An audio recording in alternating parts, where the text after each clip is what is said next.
Bonjour, aujourd'hui un JT Civim consacré à l'eau, cycle, qualité, normes, traitement, prix, optimisation de la ressource. On voit ça tout de suite.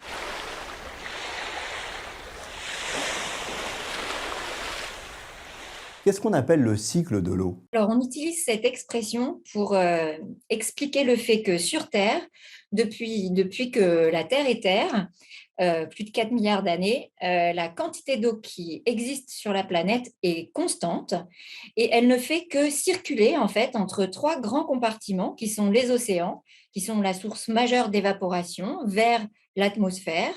Dans l'atmosphère, à certains endroits, cette eau se condense et entraîne des précipitations, donc de la pluie ou de la neige, qui retombent sur les océans ou sur les continents. Et sur les continents, cette eau, après avoir plu, elle va s'écouler dans les rivières, dans les nappes phréatiques, dans les sols, et retourner ainsi vers les océans, dans ce qui fait un grand cycle au niveau global, mais il y a aussi des plus petits cycles à des échelles régionales, dans les bassins versants, etc. L'homme perturbe le cycle de l'eau. On est actuellement dans une période chaude interglaciaire qui, en plus, est réchauffée par les activités humaines. Donc, l'homme joue sur le cycle de l'eau via son impact sur le climat, le réchauffement climatique qui modifie la distribution temporelle et spatiale des précipitations. Mais l'homme joue aussi sur le cycle de l'eau, notamment continental, par tout un tas de pressions.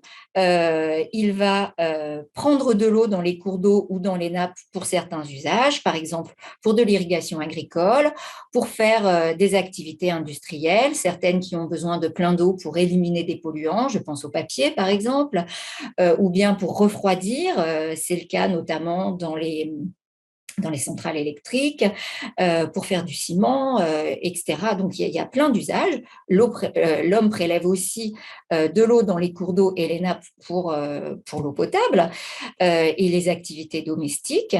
Et donc, notamment avec une pression forte, là où il y a des concentrations de population, qui sont les villes. Alors, question naïve, il pleut autant qu'avant, mais pas pareil. Les derniers travaux en climatologie du cycle de l'eau montrent que le réchauffement climatique s'accompagne du fait que dans les zones où les périodes les plus pluvieuses, les précipitations augmentent. Et dans les zones où les périodes les plus sèches, les précipitations baissent. Le stockage, c'est une bonne idée? Alors, oui, le stockage existe déjà sur les fleuves, hein, de manière générale. Il y a déjà des barrages qui servent de tampons, en fait, hein, tout simplement. Donc, on stocke en hiver les eaux de pluie, tout simplement, qu'on distille tout au long de l'année via certains débits, certains niveaux de débit, en fait, qu'on redistribue dans les fleuves pour que tous les consommateurs puissent être alimentés tout au long de l'année, en fait, de la distribution. Dans les zones qui pourraient être relativement propices à ça, si on le fait trop, en fait, ces retenues qu'on rajoute dans le paysage vont prendre l'eau plutôt vers l'amont des bassins versants et en fait, elles vont en priver les parties les plus aval. Et les parties les plus aval, dans les territoires, c'est typiquement les villes. Et ces villes moyennes qui vous intéressent. Maintenant, on va parler de l'eau potable. Pour fabriquer de l'eau potable, il faut que l'eau brute ait une certaine qualité. Il faut éviter effectivement des pesticides, il faut éviter certaines substances nocives comme les métaux lourds.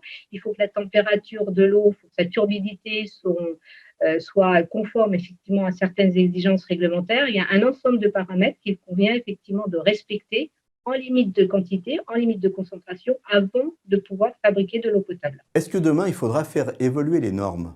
Demain, de toute façon, on se prépare aujourd'hui et c'est déjà le cas puisqu'il y a une révision d'une directive européenne relative à la qualité des eaux destinées à la consommation humaine.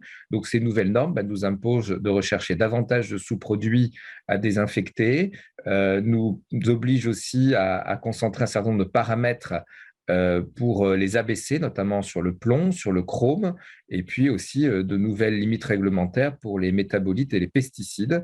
Donc cette réglementation qui évolue drastiquement nous oblige à faire des investissements, nous oblige aussi à faire avancer les outils technologiques d'analyse, et puis une meilleure connaissance aussi des effets sur la santé d'autres familles de composés. Et on a mis sous surveillance en ce moment ce qu'on appelle les paramètres dits émergents, comme les perturbateurs endocriniens, les médicaments, les métabolites médicamenteux et les microplastiques.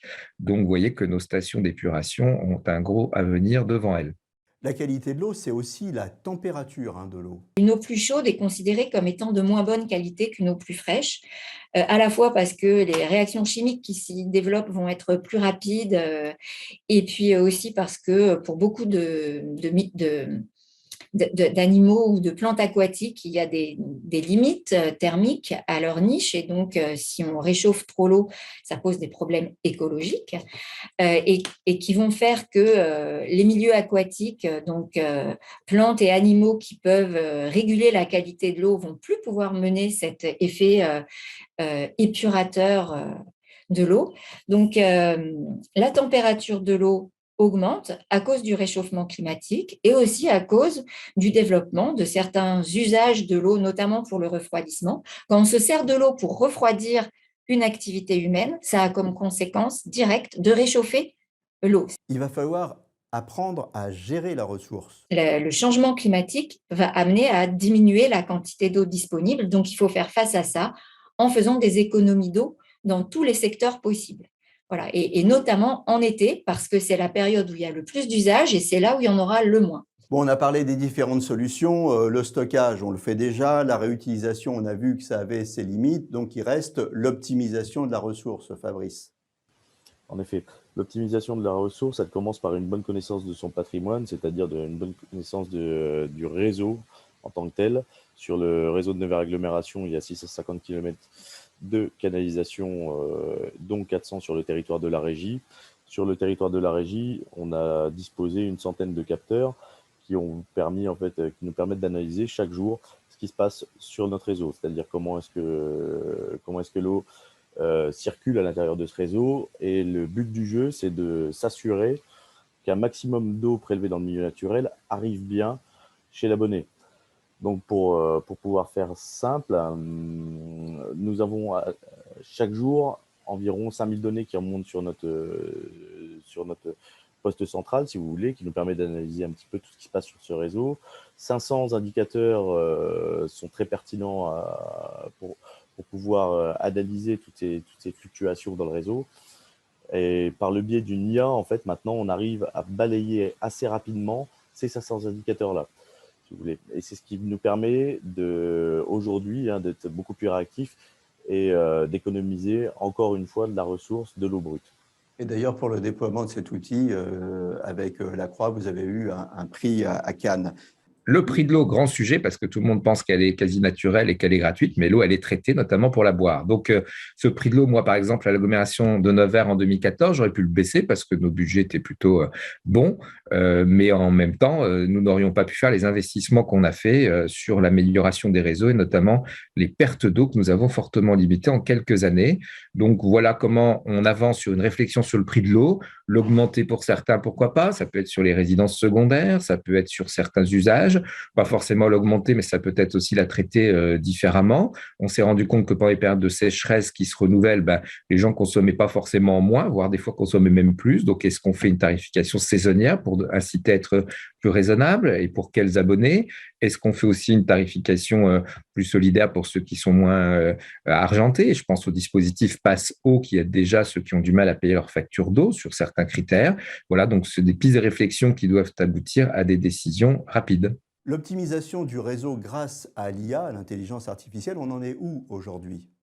Les résultats sont très satisfaisants puisque depuis la mise en place de ces outils de surveillance, c'est pratiquement 200 000 mètres cubes d'eau qui sont économisés chaque année, qui ne repartent pas en fait dans le sous-sol ou dans le milieu naturel, mais n'importe où. Mais un autre élément important, c'est